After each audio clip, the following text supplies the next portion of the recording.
Ils sont 25, professionnels et volontaires, mobilisés pour relever leurs collègues épuisés depuis 48 heures à lutter sans relâche. Même si la situation est plus favorable et moins contraignante du point de vue physiologique, on va rester sur ce rythme-là pour l'instant.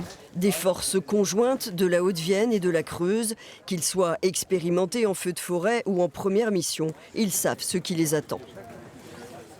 Stressé ? Un petit peu, c'est normal.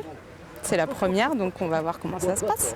Il y a toujours un peu de stress, mais il y a surtout l'envie d'aider un peu je dirais, tous ces collègues pompiers de la Gironde. Justement, on est là pour leur donner un coup de main avec l'envie, bien sûr. Donc ça, c'est vachement important. Voilà. Une organisation à trouver pour les chefs de centre, entre congés et impératifs opérationnels pour l'activité courante. La mobilisation des réservistes pour des missions fonctionnelles est appréciée. 35 ans de service et on continue. Elle n'est pas belle la vie. On en veut de la niaque, jusqu'au dernier. L'arrivée des sapeurs-pompiers européens et la pluie fine tombée cette nuit en Gironde sont venus soulager les soldats du feu français. Un répit, mais pas la fin pour autant.